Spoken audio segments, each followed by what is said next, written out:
दोस्तों नमस्कार, स्वागत है आपका अपने YouTube चैनल में। तो आइए आज हम पढ़ते हैं पद्य साहित्य का इतिहास। क्या पढ़ते हैं हम आज?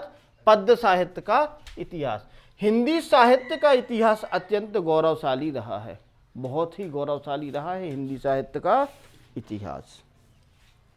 हिंदी साहित्य के लेखन में आचार्य रामचंद्र शुक्ल, हजारी प्रसाद द्विवेदी, डॉक्टर रामकुमार वर्मा, डॉक्टर नागेंद्र, विश्वनाथ प्रसाद मिश्रा जैसे साहित्यकारों ने अपना विशेष योगदान दिया है। रामचंद्र शुक्ल का विशेष योगदान रहा है, इन सब में रामचंद्र शुक्ल का विशेष योगदान रहा है। काल विभाजन की दृष्टि से हिंदी साहित्य का विभाजन, हिंदी साहित्य का विभाजन तो देखिए, तो पहला है हमारा आदिकाल। आदिकाल का दूसरा नाम है वीरगाथा काल।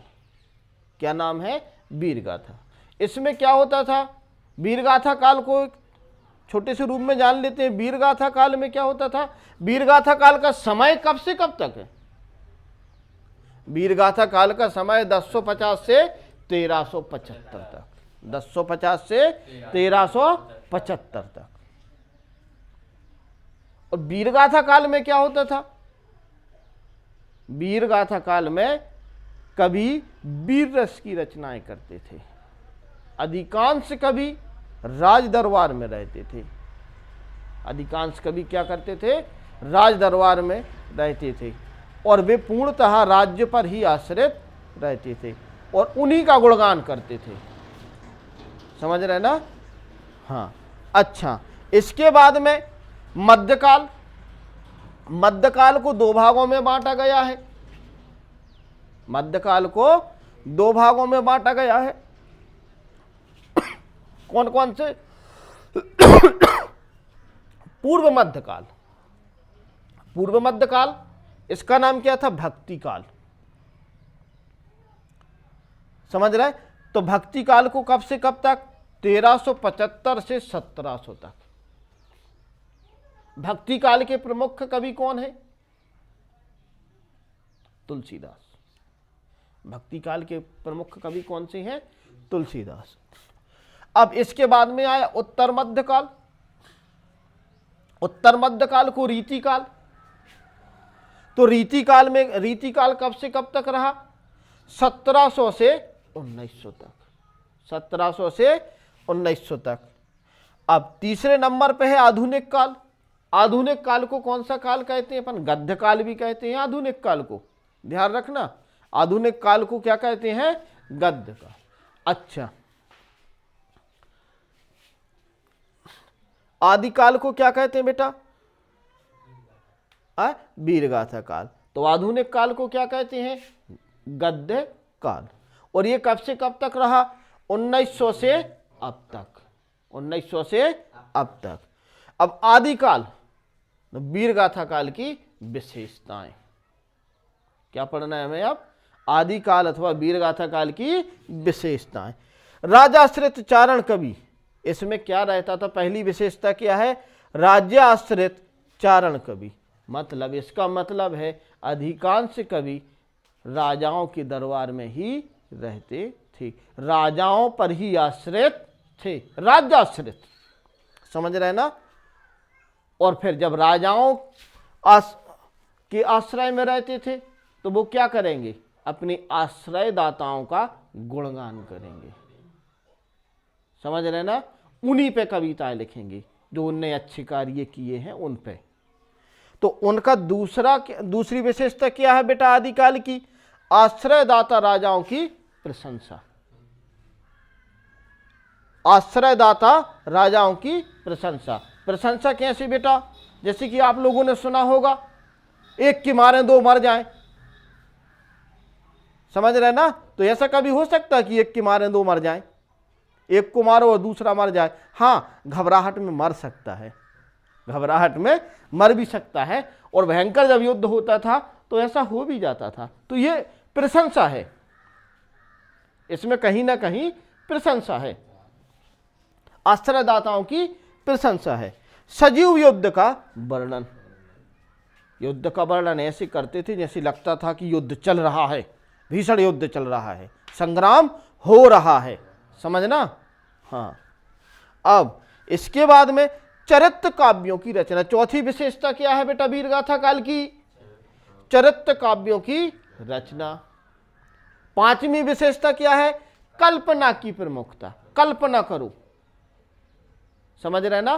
तो वो ऐसी कल्पना करते थे, राजाओं को बताते कि आप युद्ध करने जाएंगे तो शत्रु देख के भाग जाएगा, समझ रहे ना। ऐसी कल्पनाएं, कल्पनाओं की प्रमुखता रहती थी। अब छठवां है वीर तथा श्रृंगार रस की प्रधानता। वीर गाथा काल है तो वीर रस तो रहेगा ही रहेगा, लेकिन श्रृंगार रस की भी प्रधानता होती थी, क्योंकि राज दरबार में जब ये रानी और भी आते थे तो वहां पे श्रृंगार रस की प्रधानता भी होती थी, समझ रहे ना। राज दरबार में नृत्य करने वाली भी होती हैं, राज दरबार लगा होता, रंगमंच कार्यक्रम भी होते हैं, तो वहां पे कौन सा रस होता था? श्रृंगार रस। ऐसा नहीं है कि नृत्य चल रहा है, समझ रहे ना बेटा, और वीर रस चलने लगे, तो ऐसा नहीं होगा। वहां पे कौन सा रस होगा? श्रृंगार रस होगा। अच्छा, इसके बाद में सातवां है अतिशयोक्ति अलंकार की प्रमुखता। अतिशयोक्ति अलंकार, समझ रहे ना बेटा, अतिशयोक्ति अलंकार की प्रमुखता होती थी। आठवीं विशेषता है इसकी राजस्थानी। कौन कौन सी भाषा होती थी बेटा इसमें?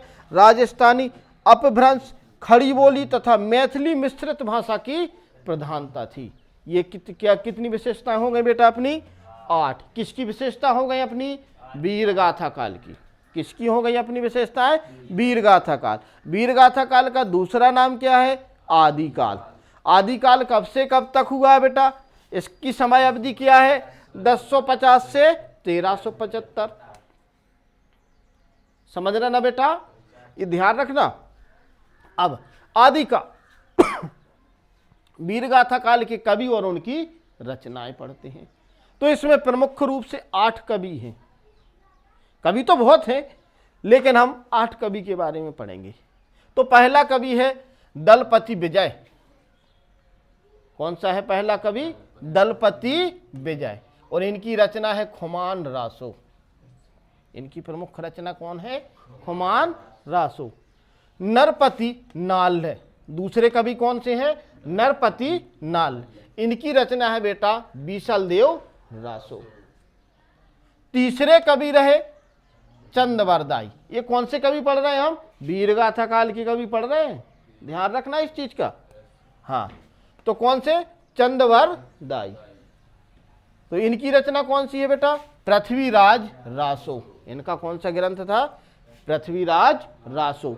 कवि चंदवरदाई किसके दरबारी कवि थे? पृथ्वीराज चौहान के, ध्यान रखना इस चीज का। चौथा है बेटा अपना जगनिक। जगनिक, जगनिक की कौन सी बेटा? परमाल रासो। जगनिक की कौन सी रचना है? परमाल रासो। और पांचवा कौन सा बेटा? अमीर खुसरो। और अमीर खुसरो ने क्या लिखा है? पहेलियां और दोहे, छोटी छोटी सी रचनाएं। लाल भुजक कड़बूझ के और न बूझे कोई, पैर में चक्की बांध के हिरना कूदो होई। जबकि वहां से हाथी निकल गया था, लेकिन लाल भुजक्कड़ ने ऐसी कहानी। ऐसे थे अमीर खुसरो, समझ रहे ना बेटा। हाँ, अब नल्ल सिंह। नल्ल सिंह की रचना कौन सी थी? विजयपाल रासो। कौन सी रचना थी? विजयपाल रासो। और सातवीं कौन सी है बेटा? विद्यापति। कौन सी कवि है बेटा? विद्यापति। तो इनकी रचना कौन सी बेटा? पदावली या कीर्तिलता। पदावली और कीर्तिलता। आठवें कवि कौन से हैं बेटा? मुनिशाली भद्र। आठवें कवि कौन से हैं? मुनिशाली भद्र। तो इनकी रचना क्या थी बेटा? बुद्धिरास। तो उम्मीद करते हैं आपको ये समझ में आ गया होगा। तो हमारे वीडियो को लाइक करें, शेयर करें और सब्सक्राइब जरूर कर दें। जय हिंद।